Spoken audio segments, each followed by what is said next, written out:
And Julie, welcome. Thank you. Happy to be here.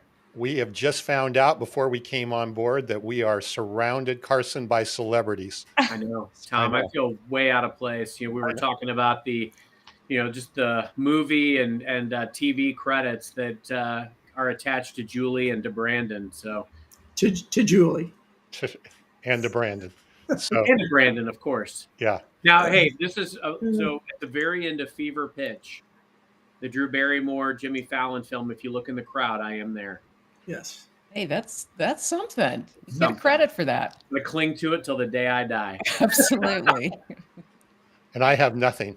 So, We've been looking forward to this episode for a long time. I kept thinking in the back of my head, like, when is the Julie Hansen episode? Because I see Julie's stuff on LinkedIn regularly. And what I love about her stuff, and we'll talk about this during the episode today, is how unique it is. Julie has got a great differentiated perspective. And so she's coming from a place of being a real expert in her field, but she applies it to sales in a very unique way. And so I always see her stuff, and I'm like, I keep pinging Tom and Brandon. I'm like, when's the Julie episode? So here we are. We're here. yeah. It's here. Yay. And we're going to talk about something today that we have not really talked about, which is how do you really, as Julie, you phrase it, command the digital stage? And how do you really have confidence with your communications online? And I guess we all live here, right? We all live in our world of video and Zoom. So, Julie, why don't we start off? But before we do that, go ahead. Yeah. Brandon. Sorry. Well, I just want to acknowledge the people that are commenting and welcome Yeah. them. And Jonathan Long, we haven't seen Jonathan for a while. And Bob and Brian, thanks for coming in. And anyone else, look, hey, we want these to be interactive. We want these to be about you. So any questions you have, any comments you have, throw them in there. We're going to do our best to get you up there. And Julie will be a wealth of knowledge. So bring the comments. And for everybody on the podcast, you're listening, thank you so much. We appreciate it. And if you wouldn't mind, you like what you hear, we would really appreciate the review to help us with our reach. And of course, hey, screenshot it and share it with people you think would find value from this as well. All right, Tom, I'm out of your way. No, thank you. I was about to say the same thing. So, but not as well.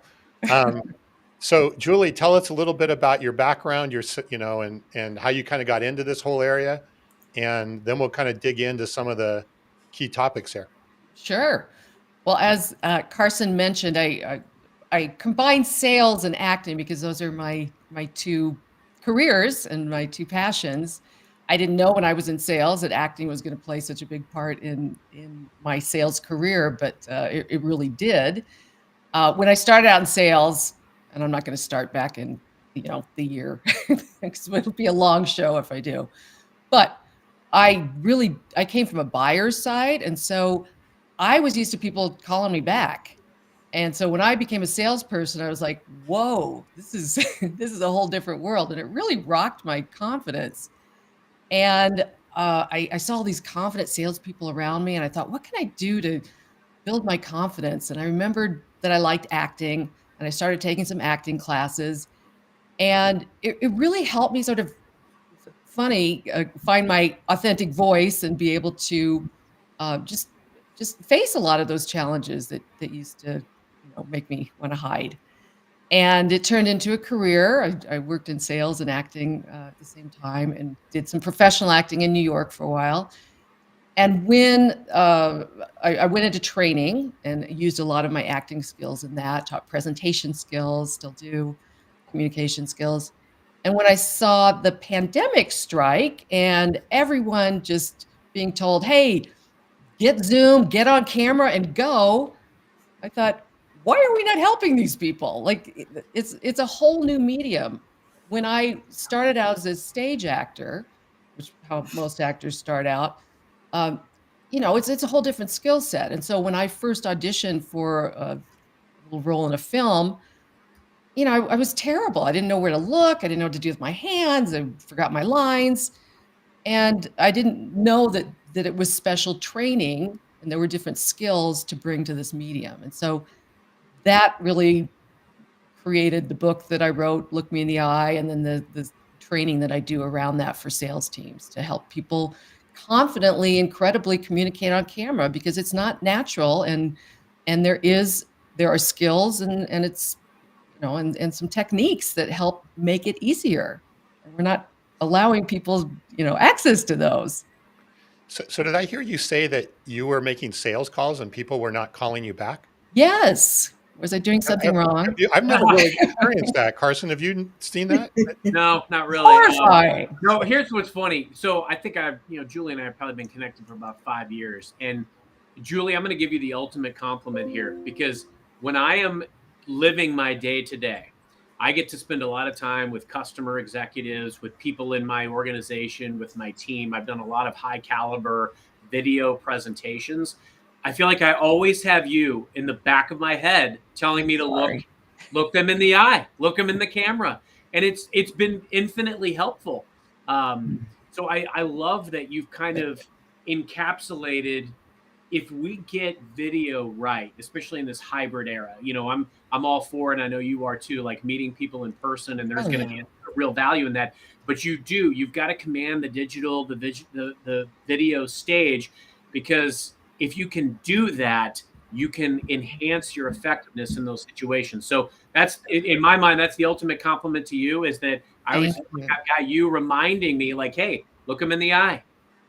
Well, yes, and you embrace that, and it's one of those things that it's not the first time people hear that when I say it, but we don't do it for a variety of reasons, and partly is breaking a lifetime of, habit that we've developed, and not realizing how important it is and how the other person feels when we don't do it. And so we sort of dismiss it as like, oh, they know I'm trying, and no, they don't know. And I would love to ask our audience, and then, Brandon, let's dive into some questions. No, you're good. Great comment from Bob. I mean, yeah, I'm a living example of that. What if you got a face for radio? I'd love to ask the audience, when do you find yourself prioritizing using video?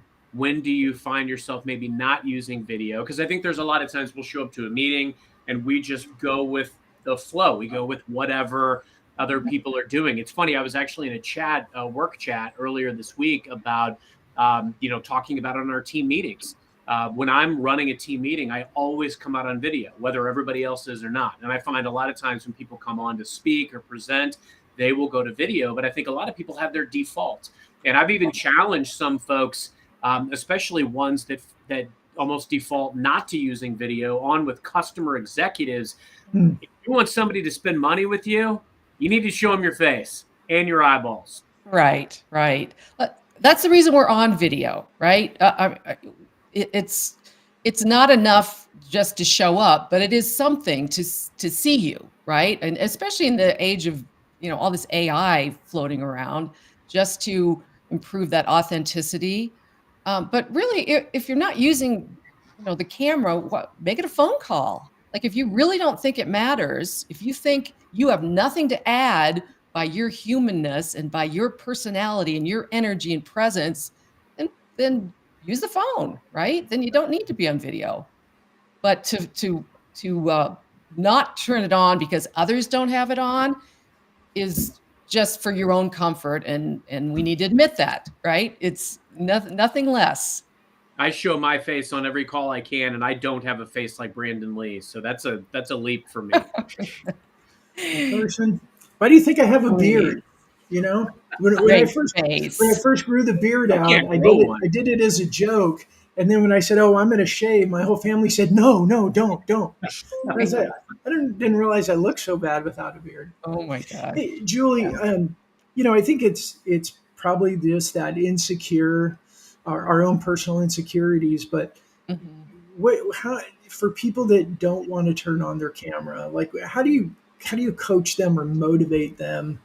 And what are a couple of like the key things? Like, do we worry about too much about our lighting, our background? Or I know obviously we talked about looking people in the eyes, but what else? What are some of those just basic things to help people get more comfortable with being on camera? I find that people are bothered by things that make no difference to their audience. The first thing I always tell people is turn your self-image off. That's the last person you want to make eye contact with when you're on camera is yourself, because nobody looks at themselves and go, "Oh yeah, I look awesome."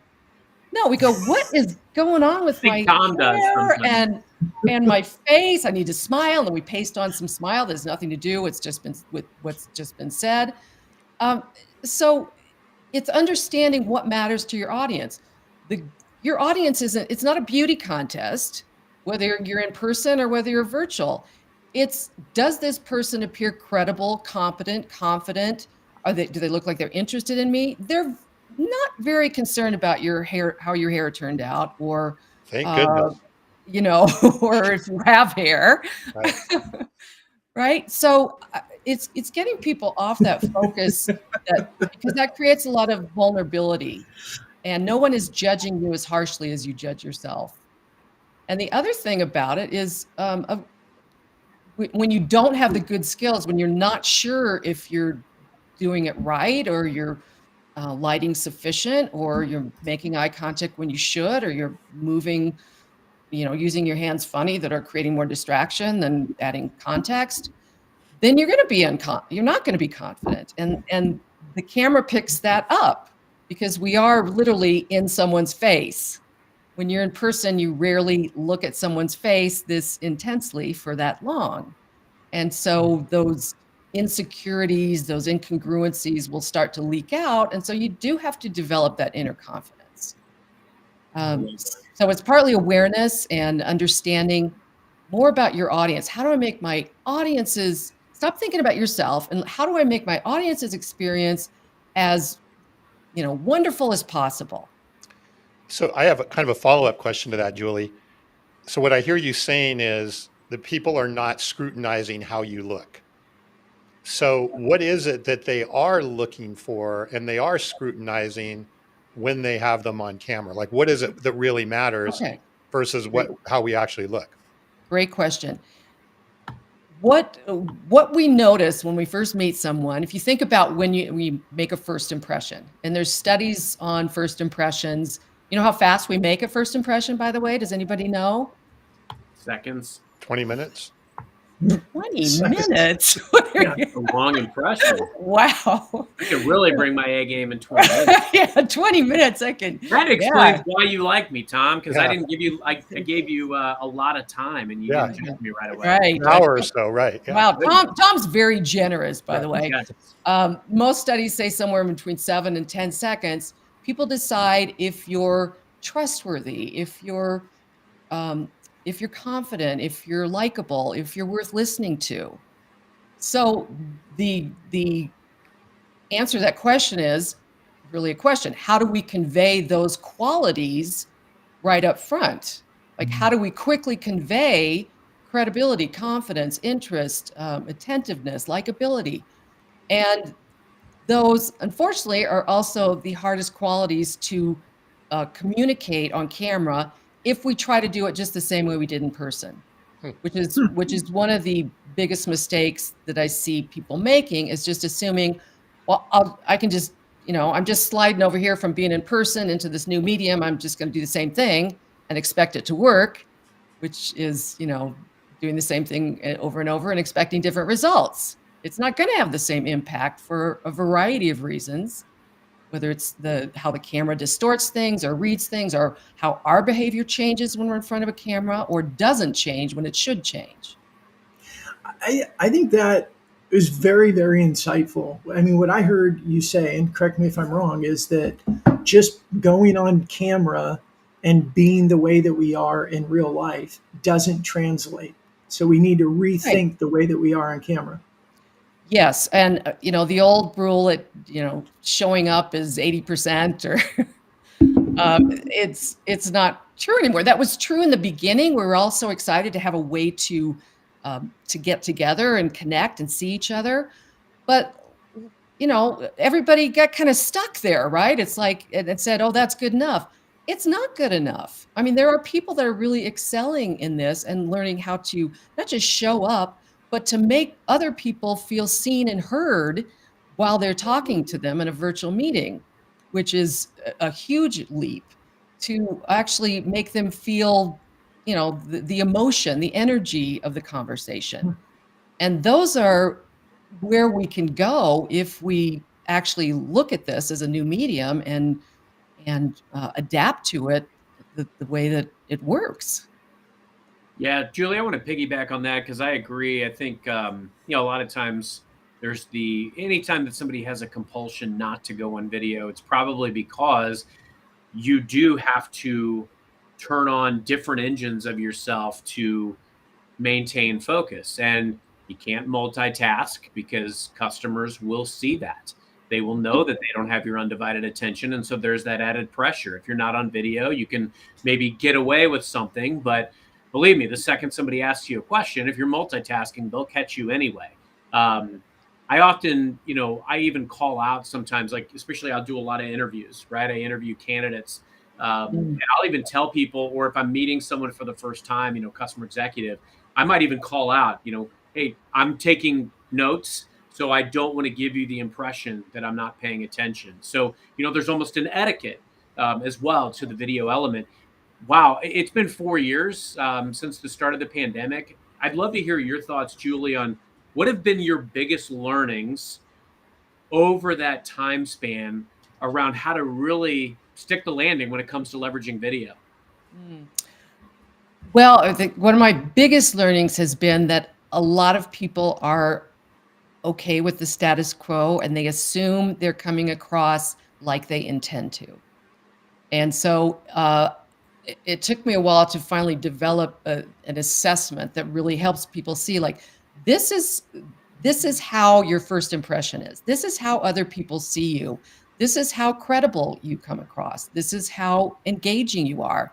And it's an eye opener. And I find that until people realize that, they think they live in this fantasy world that, well, I assume everything's okay. I always ask people, do you believe, and I'll throw this out to you guys, do you believe that you are perceived as the same engaging, authentic, interesting, confident person on video as you are in person? It's a great question. What do you think? Yeah, I mean, it's interesting. I I think hope that, so, right? well, you think about it, and there's a comfort in that medium of being in person and live.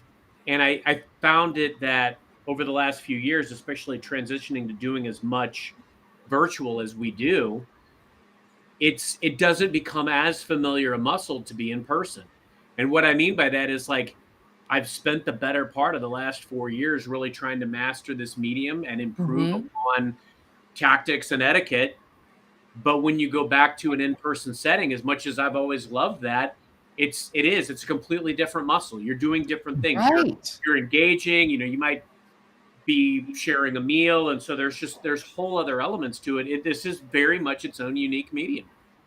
Absolutely. And if you think about it, and it's interesting you say that because I think that there's truth to that. When you don't use it enough, you start to, lose it. And even though, we feel like, oh gosh, I've done, how many virtual meetings do you think you've had for the past 4 years? Oh, A couple thousand, 10,000. a And so lot. you start to feel like, well, I know how to show up. I know how to do this. But if you think about it, that pales in comparison to the number of in-person meetings, interactions, connections that you've had, where you have gotten tons of feedback over a lifetime, whether it's solicited or unsolicited. You've had classes, you've had just exchanges with people where you go, oh, that didn't land very well. I better not do that again. And we have just very little, if any of it, virtually. So we're just kind of going along, hoping everything's coming across okay, but not really having any idea. And that is a dangerous place to not understand how your audience perceives you on their screen. And if you don't know that, then what are you going to fix? Well, Yeah. and And I a want to. quick comment on that. And then, yeah, Tom, would love to go to you. I think the challenge is when you're in video, because sometimes those interactions aren't as impactful as an in-person relationship and an in-person transaction. I find, let's use a football analogy.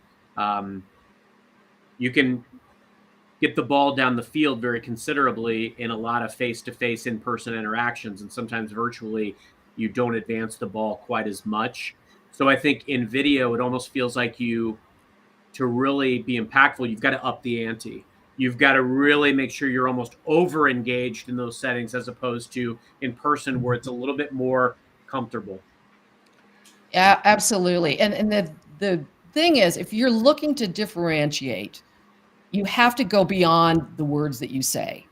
And I think most people, and in sales, I grew up this way in sales too, think it's all about what you say and very little about the exchange and the connection.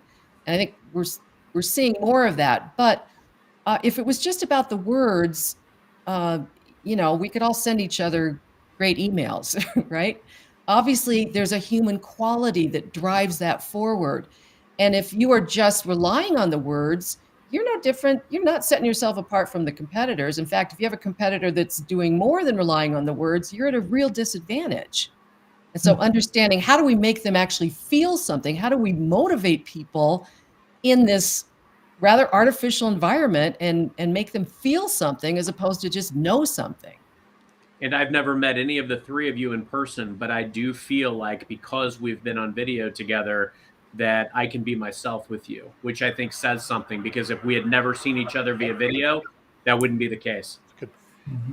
I'm going back to your question, Julie. You asked about, do you feel more comfortable in person or different on video than in person? And I've been thinking about that as we've been going through here. Personally, I feel way more comfortable in person, but I'm realizing why is I'm not watching myself in person. I'm watching you, but here on video, I'm watching myself. So not only am I sort of scrutinizing myself, but I'm also talking to you, which I think is a skill that you have to develop, to your point, right? You have to get used to it and build that out. The Absolutely. Yeah. the second question, maybe it's a question, or maybe it's just I've got to justify my actions a bit, um, is I know I get in meetings, especially if so I understand if like you're having a one-on-one or something like that, the importance of that really being present. But I'll get in meetings sometimes, there'll be 10 people on there and I'm not really the center of what's going on. And so I want to multitask. I want to get other things done while that's going on. And it's obvious if you're multitasking, you turn off your video. Do you feel like that is also sort of a feedback or something that is a mistake that you should make when you're in a meeting with a larger number of people? Look, if you're on video and you think you're invisible at any given time, you're living in a fantasy, right? And I feel like if think about it as a presenter. Even if, go back to your in-person presentation days, like Carson, and you'd have some members of your team there. And if you looked around and they were like taking notes, and maybe you've seen this, they're on their phone, and your customers see that too. Would you think that's good behavior? No, you would have a talking to them and say, hey, you need to at least look like you're interested if I'm talking, right? People are forming an opinion.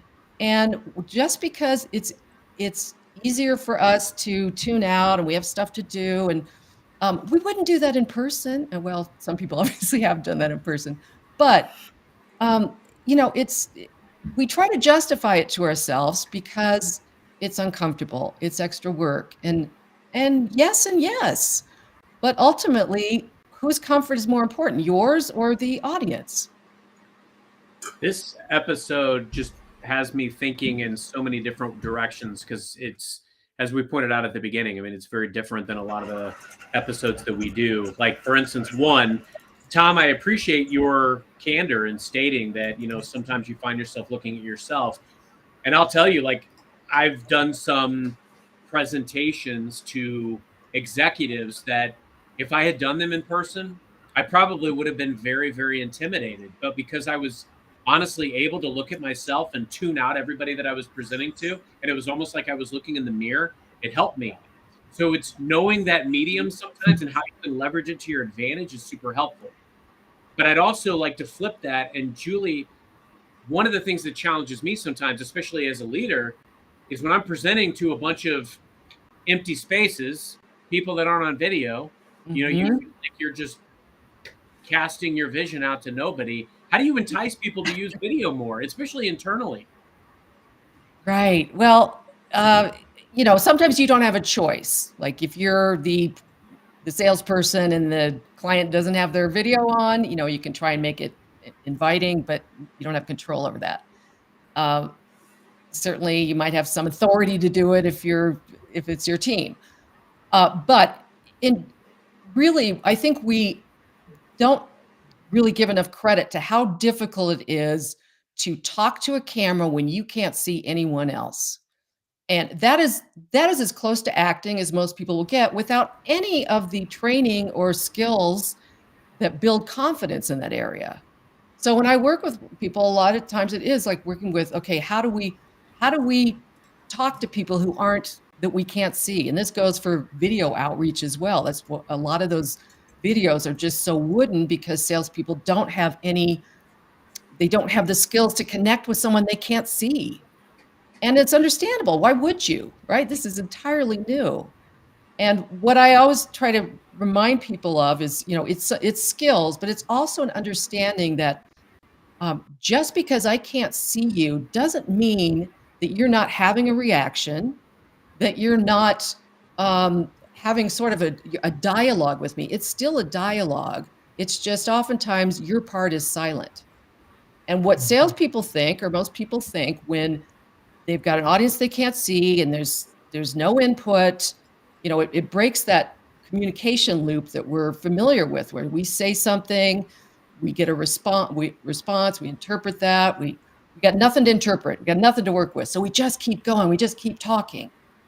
Instead of understanding that if I say something funny, even though I don't see you laughing, I might think, you're probably smiling. And it gives me the right cadence and conversational tone to keep going and not feel like I'm talking in a vacuum. And also to pause and not race through everything and not give people an opportunity to jump in, which is half the problem on video. I don't know anything what that's like today. Julie, I have a practical question. Yeah. When my co-hosts are so excited and asking a bunch of questions, and I'm just sitting there, should I smile or do I stand serious? Like, how do I? And I joke, and it's totally fine. I'm okay, but I do have that question. Like, and I was thinking about it when Carson was asking good questions, Tom was asking good questions, and seriously, I joke around. I'm totally fine. How do you like? I wonder. I was sitting there going, okay. So I'm not as involved in the show. That's okay. What do I do? Do I smile? Do I nod? How do I stay attentive? I mean, I know I'm not going to do this, but how do I stay attentive and good nonverbals when I'm part of it, but I'm not as involved. And there's a couple of good comments in there I'd like to get to as well. Okay. That's a great question. And this brings up the whole point of active listening, which is one of the things that is missing most in our virtual communications for a variety of reasons. And a lot of that is just the nature of, the two-way communication. So if I say little things like, those little listening noises that you used to be able to pick up in person, the other person's talking, they can't hear that, right? And also this common problem, this presence that we bring on video, which is low energy. The first thing that goes with low energy is your facial expression, and you're seated in your comfy chair, and you have what I call resting business face. And it doesn't give off an ounce of emotion. I don't know if you're happy, you're sad, the dog died, I don't know. And it's problematic, not just in listening, when you're listening, but also, when you're presenting. Because if you don't think about your face, which we never used to have to in person, sometimes we just get really into this, resting face that we're in, and we forget to let our face know when something is good or bad. I always say, watch your video, turn off the sound, and I should be able to tell from your face if it's good news or bad news at the most basic level. There's a lot of things in between there that can happen. But honestly, this is our 20%. This is, the 15, 20% that people can see of us. If you're not using your face to help communicate, and I don't mean miming for the camera, but finding those authentic expressions and emotion, you're making it harder than it needs to be. But Brandon, to your point, it has to be authentic. And what happens is, just like you said, like, how should I look? Well, if you're really listening, do you have to think about that? No, if you're listening and you find something interesting, what do you do when you're interested? But sometimes we have to warm up those expressive muscles so we have more access to them because we forget to use them on video. So the resting business face resonated with me, except I heard it as a different expression. I think it was a D Yes. word in the middle. And my kids actually told me that when I'm thinking, they used to think that I was angry at stuff. And a Mhm. lot of times in meetings or someone's listening, I'm very attentively listening and I'm processing. And I got to realize, and it wasn't until I was more on Zoom that I realized, oh, yeah, you don't look good right there. You should probably stop. And that's true, and that's part of that awareness. We have to know, how maybe some of our expressions are, they come across differently than we intend. It's like we are judging ourselves by our intentions, and our audience is judging us by our actions and how it makes them feel. And so there's often a disconnect there. I do want to ask a quick question, kind of on that vein. Like, I do like the fact that they've added like the emoticons where you can love or like, or you can clap in the midst of a video meeting or call. What are your thoughts on avatars? I'm Look, there's a lot of AI going around. I don't know that we need to But to and add that's more the to thing, it. like I feel like we're gonna get to this point where people like, I mean, is it better to use an avatar as a No, salesperson than nothing at no. all? I mean, definitely not than video, but I don't know. Some of these things they confuse me. I don't know where we're going with all this. Like, I love the fact that we can, show a clap without clapping, and that I can show that I'm thumbs up, like, hey, I agree with this without having to jump in and speak. But I don't know. I'm scratching my head around like the use of avatars and things of that stature. I think, my goal on camera is to make it feel like we're sitting across from each other having a cup of coffee. So trying to recreate as much of that in-person experience. And it's not a normal in-person experience to sit across from a cartoon figure, you know? It uh, and maybe that's not the impression you want to convey. We have to think about who our audience is and what does that say to them? That say I couldn't bother to show up in person, or I'm not that serious. I'm not taking this as seriously as I might.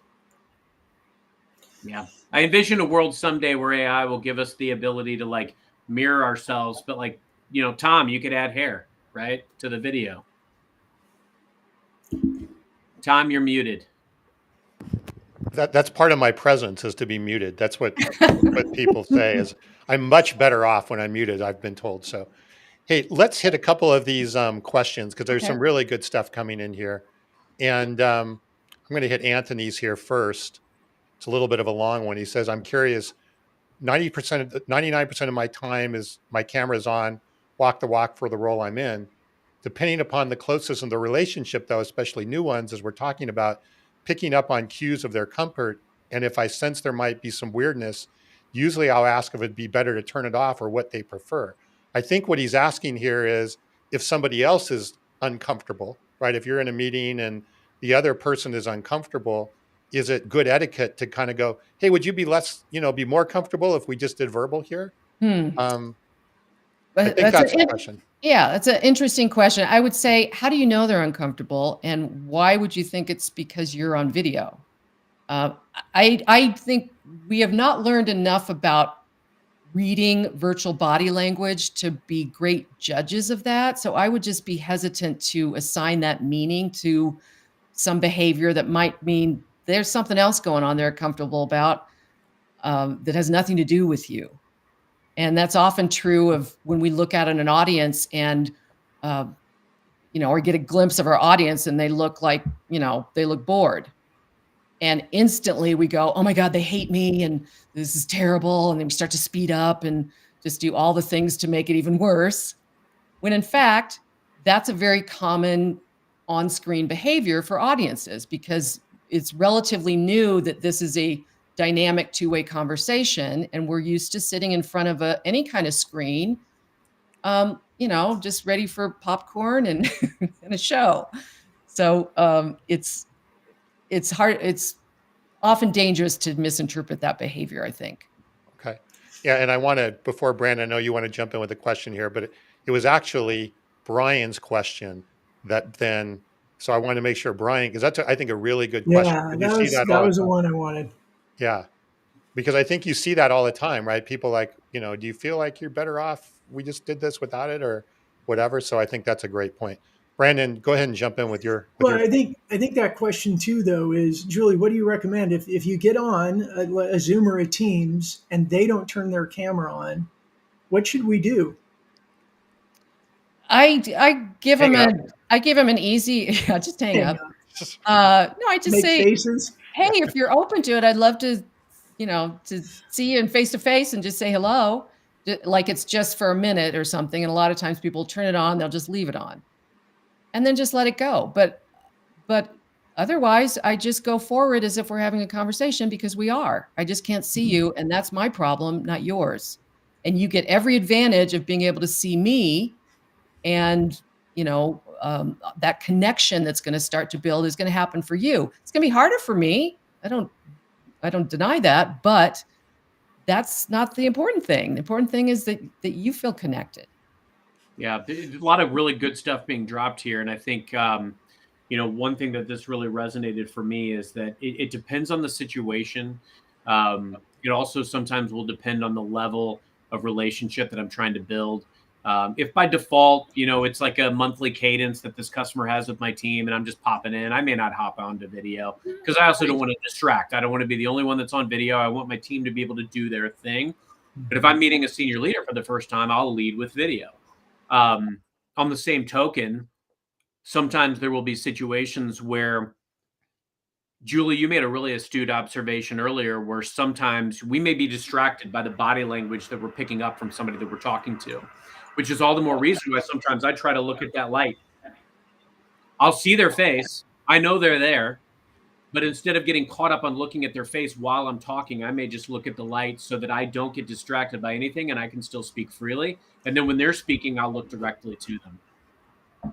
Okay. Yeah, I think that's easy to get distracted by those signals. And I would say that when someone is talking, if you think about when you're in person, how do you feel like someone's listening to you when you're talking? Is this behavior, does that make you feel heard? Never. Probably not. And so we do that a lot on camera. And I know this is one of the most counterintuitive skills, and it takes practice and some technique to do it. But to make someone really feel heard on camera, making eye contact is one of the most powerful things you can do. And we think that we're going to learn something from people's body language. And first of all, like I said, you can see some of their body language if have if you're one-on-one and you have them full screen. With your peripheral vision, you can catch a lot of things. You can catch major changes in expression, body language. But the odds of catching someone's, body language, in a little square of a bunch of people at the right time to learn anything from that is pretty low. And so that listening behavior is really important. I just wanted to point out. And I also want to say briefly, and then Brandon, on to you. But what's fascinating to me, so there are also times where you can really use video to your advantage. I was in a very tough deal negotiation a few years ago, and I was the only one on camera. And I was getting the business from some people in procurement that were, not too thrilled with me, and they were not on video, but I maintained video, maintained composure, maintained eye contact at the camera the entire time, and was able to, keep my cool. And I think that there is a strength in being able to leverage the video medium as it is in situations like that. I mean, definitely, and it wasn't, to intimidate or anything. I'm here. I'm being my genuine, authentic self. I understand your feedback. I understand where you're coming from. This is my vantage point. This is where we are. This is where I feel like we're going. This is why I need what I'm asking for. And so I felt like that made a difference in that negotiation. I'm sure it did. Eye contact, virtually or in person, conveys confidence, credibility, listening, interest. It's such a powerful tool. And one of the beauties of the camera that we don't necessarily have when we're in person is that just by looking at it, I can have a group of 100 people on here and everybody feels like I'm talking just to them. And if you know how to Mm. leverage that, that is a huge advantage, and most people are busy trying to cover all the little squares and make sure they're talking to everybody, which makes no one feel like you're talking to them, right? So it's something that, you can't really do in person either. You're kind of always talking to one part of the room and try to balance that out, but, there are good things about the camera too. Well, I think that ties into Bob's comment here about not liking the Brady Bunch screen, right? Is then when in person, you're usually directing your comments to somebody specific, but in Zoom, sometimes you're not. It's more, and again, I think that comes back to a skill that you have to start to develop along the way. It's right, and it's a skill, it's in acting, you learn that when you are talking to a camera, you never talk to a group of people when you're on camera, because it is a personal medium. Everyone is having their own personal experience with you. So if I even if I think of talking to a group, I tend to be more, formal, a little more presentational, a little vaguer with my eye contact and my intention. Whereas if I'm just talking to you, I'm very specific. I know who I'm talking to. I have you in mind, and we're having a conversation, and it's very tailored and personal, more intimate. Brandon, I think that's why you really stuck out in that lunchroom scene in Back to the Future, because you were just like really good eye contact and we couldn't miss you. So anyway, Nice. Nice. Julie, I have two questions for you. One is, like in acting, or you got to go 30 to 50% more expressive for the camera to catch it. Is it the same when we're on Zoom? And then the second part, and then I'll let you talk, is what are your thoughts on these type of cameras? I thought they were good in theory, but Okay, I'll explain my experience with it. But what are your sure. thoughts on that for people? Sure. So energy is a huge problem, and that's the reason people are not very expressive on cameras. That energy depletes that. But you're right. You have to bring more energy. Not the same kind of stage energy, because that's always a little elevated. Um, but what happens on camera, most people don't realize is, it takes away a big chunk of that energy. Like you said, about half your energy. And so you have to bring more, and most people are just showing up at their regular level of energy. So your regular level of energy, take away half of that, that's a really low energy place. Hmm. And if you don't do something to boost that energy, then it's going to be a very dull experience for everybody. And I heard the worst advice recently, and I've heard this before from in-person presentation skills, but you should match the audience's energy. It's like, oh my gosh, if you do that in a virtual meeting, it's going to be just duller than dirt, right? You have to bring enough energy for you and the other side of the screen, because you're not going to get it from the other people. You're not going to be able to rely on that to bring your energy out. So, and your other question was about that. Is that the center cam? Yeah, The the plexi one I got cam? is called Eye to Eye. Yeah. Okay, okay. Those are fine if they help you with the camera placement, but you've got to put it somewhere on your screen. And that's not typically the problem that with people is if you make it a more favorable place, great. It's going to block part of somebody's face. Hmm. It's going to not cover everybody else in the other square. The real trick is, how do I look at one spot for an entire hour or however long I'm on a presentation, for as much of that as possible, and make it feel personal and connect with you. So those can help, especially if you've got a giant screen and you've got your camera on the top of it. That's going to be a really bad angle. So those can help with that. Brandon, did you not like it, or what was No, your? it it brings in a lot of light, and it Mm. focuses it very centrally, so it like washes out my face, and it's really focused. So it's not a great It's the not great camera. on the other side. Right, right. Some of those, like the plexicam, where it's just you get to drop your camera down in front and position it, but you've still Mhm. got that camera there right in front of somebody else's face. So if you're hoping it will, you know, make it easier to Yeah. make eye contact with them, you know, you're still not going to be able to see them as well. Yeah, I think the thing that you said that really resonates most with me, and I forget, is bringing that extra energy to the table. And I think Bob was saying just eyebrows up in one of his comments, was saying eyebrows up, and that is a really good start Mhm.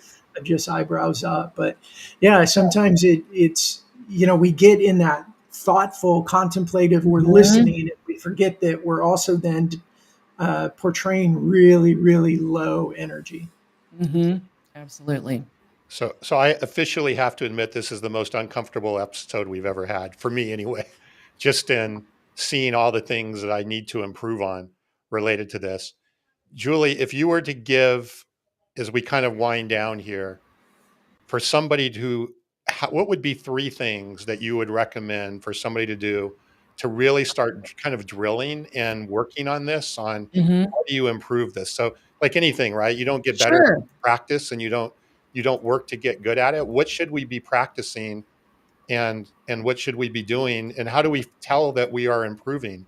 Like what are some things that help us understand what we're improving? Right, right. Well, so a couple things you can do is, you know, the goal of making more eye contact is like, oh yeah, I need to look at the camera more. I need to look at the camera more. Well, we need to break that down. When does it really matter? So if you start by just looking at the camera during those times where it really makes a difference, which is, for example, when I'm making a key point, I want to say this is going to save you, you know, 25 hours a week, as opposed to this is going to save you 25 hours a week, right? It's going to have more impact.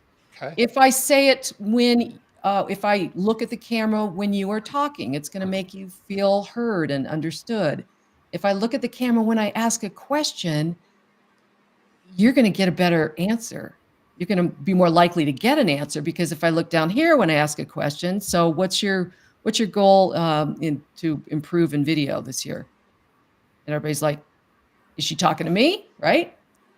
As opposed if I ask it to the camera and I just hold it there. So being very specific and then you start to build on that. So those are some good places to start specifically with eye contact. The rest, it's important to know just how you're coming across currently, just building that awareness. Watch yourself on video. But to Tom's, point earlier about people being comfortable and critiquing themselves so harshly, it's very hard to be objective and do that. So I use a very specific self-evaluation form that keeps you focused on we don't care about your hair, we don't care about the funny thing you do with your eyebrows. Did I look at the camera this amount of time? Did I ask a question to the camera? Were my gestures mostly in frame and did they add context or were they fast and distracting? So those are the things I would start. And lastly, always warm up to get to that good energy place.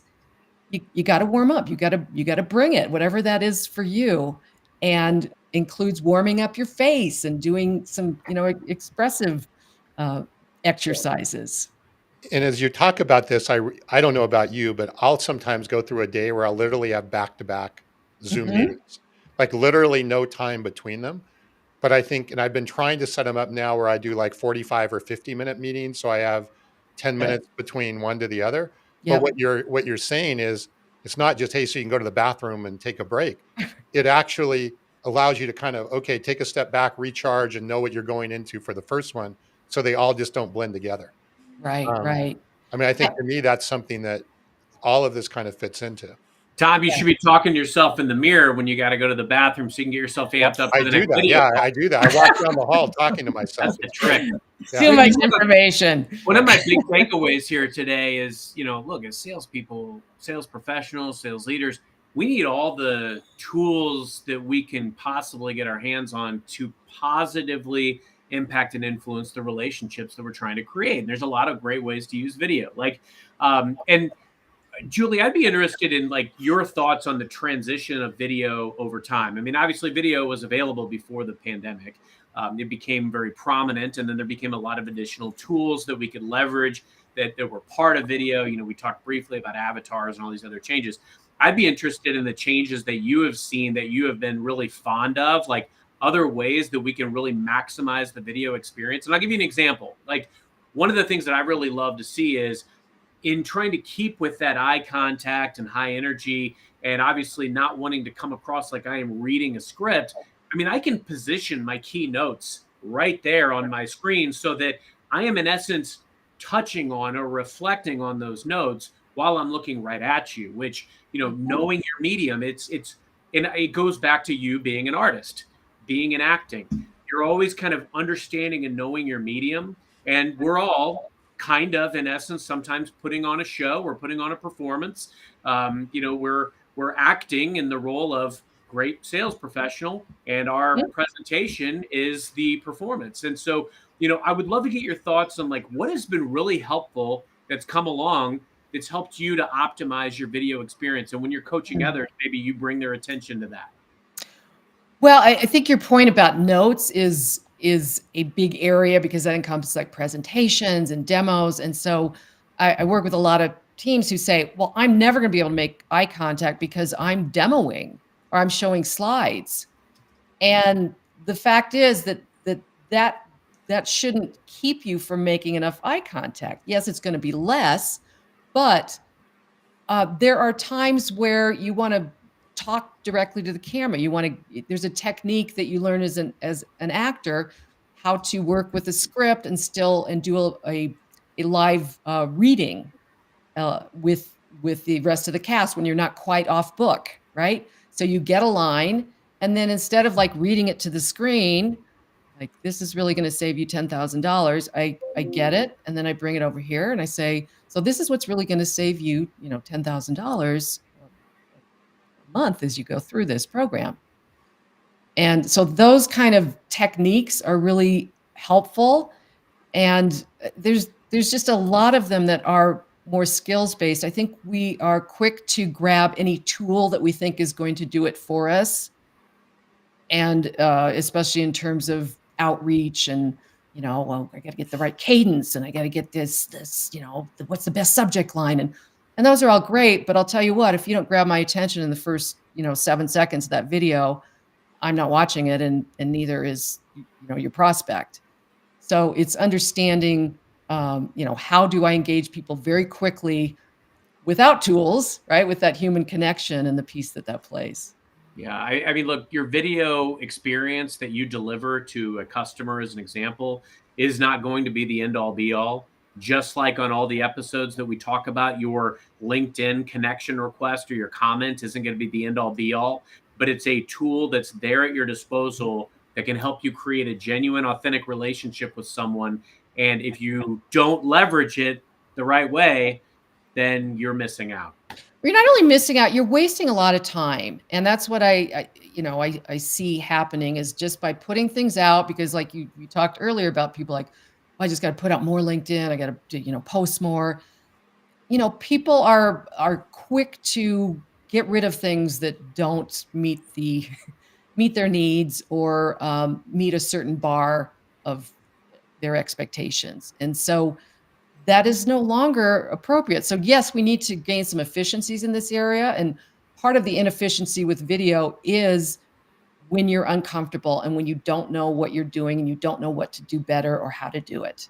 And that's going to make it less efficient for you.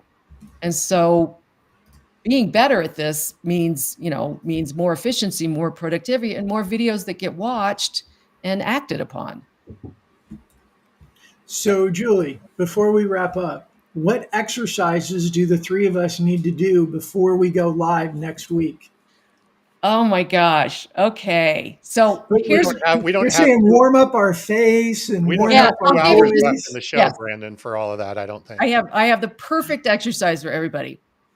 Okay. So this is called the over the top exercise.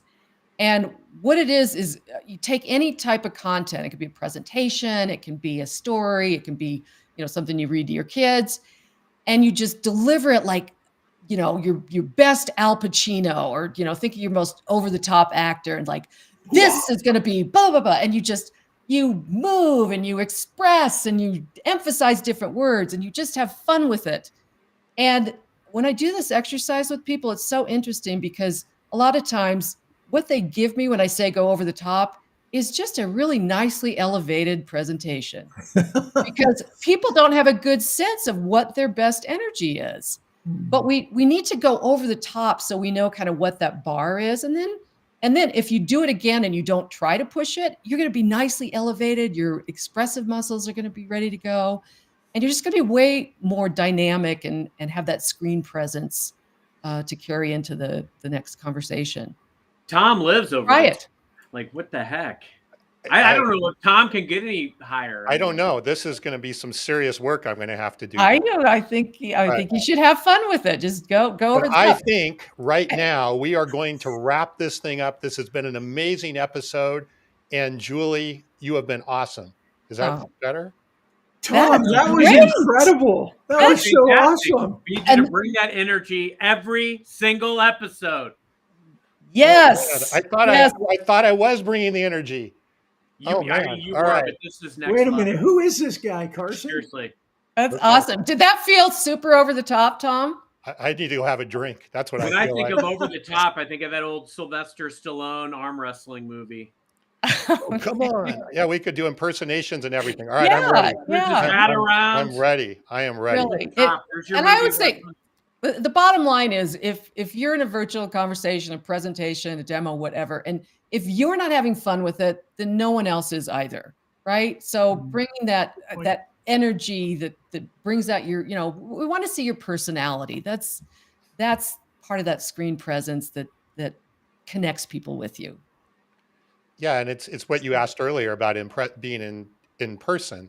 It would be much easier for me to be that way for me in person. There, I feel like I'm overdoing it, but it probably is balanced if you were in person versus on.